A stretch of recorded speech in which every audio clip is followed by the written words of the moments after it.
I have to say that I think that I'm the luckiest brother in this room right now, because I have the honor of being able to be the moderator for this panel talking about redefining the American gangster. Now, I know that when some people, we like to cast judgments on individuals all the time, don't we, in the black community? We like to judge each other based on things that we did. And so a lot of people, when they saw it, they said, well, Rick Ross, Frank Lucas, why are you all bringing them to some place like Saviour's Day? Well, first of all, the minister wanted it. So that's the first thing.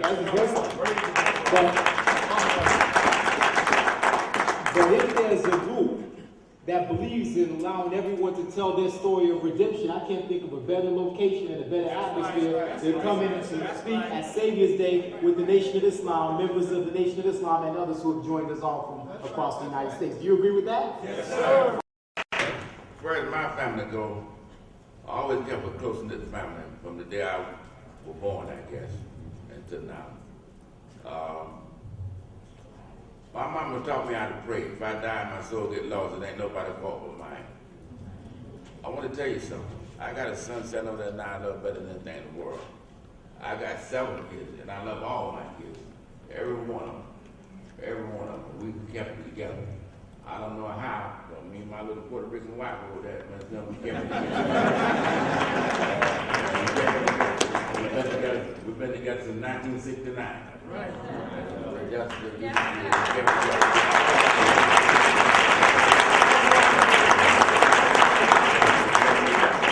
knows I love them all. Every one of them. I got 7 and they my heart. I can't tell you nothing else. Yes, sir. You all have some advice raising young teenage sons. They may be the only voice in their sons' lives. Their sons may be kind of tinkering with this world and going over that to 2 words. But cut you off. 2 words. If you can afford it, find a military school to put them in the illustrated book. Find out. Do it. Do it. I'm telling you. I'm telling you something good. You got a good military school called FOI.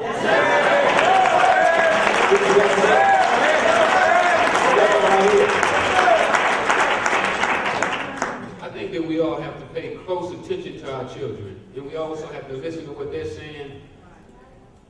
And they'll tell you what's going on if you're paying attention to them. Too often it's not. The children that usually get in trouble have the parents that don't pay attention, it's too busy, it's working. Most of the guys in my neighborhood, we all grew up with a single parent. And our mothers was away, so we really ran our own neighborhoods. When they at work, we get out of school, we don't have nothing to do, so we run the neighborhood and find things, mischief to get into. Not really being bad children, but just curious. With time on our hands. So I think that if you take the time out with them, that they'll be okay. And I think that's really what our children are liking right now is the time and the leadership.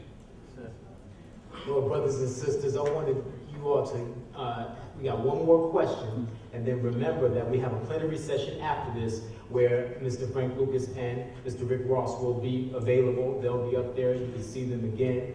They'll be around and with us this entire weekend. Was this a Saviour's Day 2010 workshop?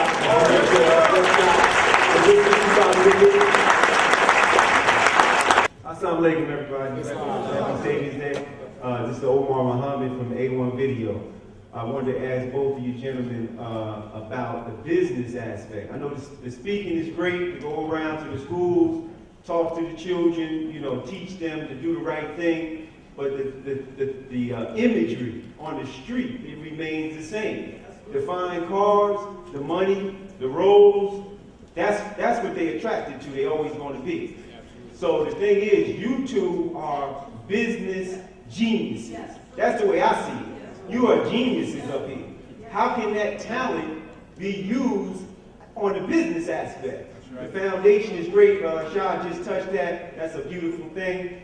But how can you take young boys or men and train us to be business geniuses like yourself in a righteous way? Excuse me. First of all, I didn't just start teaching this when I got out of prison. When this so happened, when I walked through the door, I ran into one of the brothers that was in prison with me, who was a correctional officer, Brother Taylor.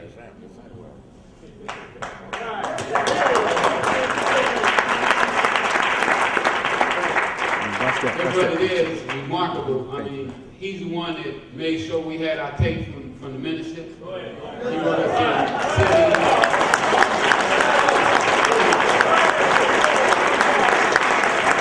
He know what I was doing there with the brothers. He saw my work right there on the compound, and you know, he was one of the ones that encouraged me to keep going. When I walked through the door, he was the first person I saw. So, to answer your question is that not only am I talking the talk, but I'm walking the walk right now. I've already started.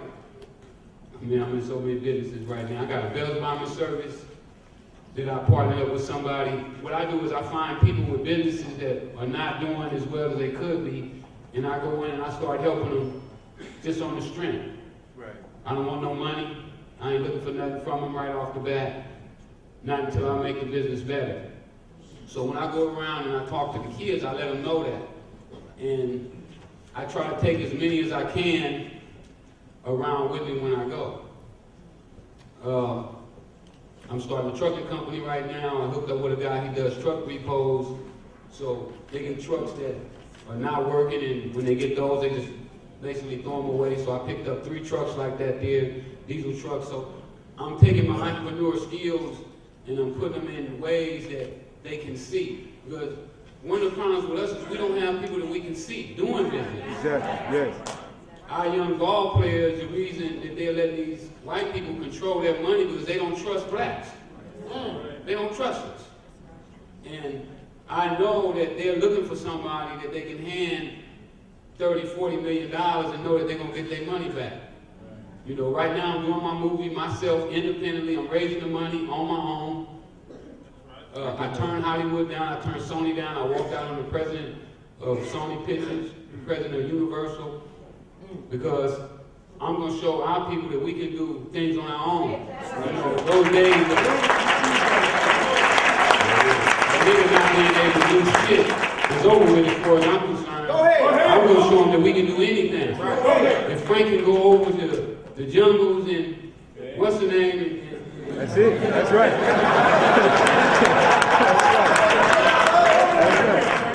That took hard. Yes, sir. That's right. To go over there with them people cut your head off. And he went over there by himself. So if he can do that, that gives me the strength that all I gotta do is deal with these little white people out here. Yes. And just make sure the money is kept where it's supposed to be kept. That's right. And I ain't gotta worry about nobody coming with a gun robbing me. See, when I got up every morning in the drug game, I had to get up with a gun in my pocket. All my guys had guns, but dealing with these people here, you don't have to deal with those same things. Ain't no guns. So I'm teaching our children that if Rick Ross, who didn't know how to read or write till he was 28 years old, if he can do this, Yes. if I can stand in front of a crowd like this here and speak, Yes. you can do a movie and never went to film school, then you can do it too.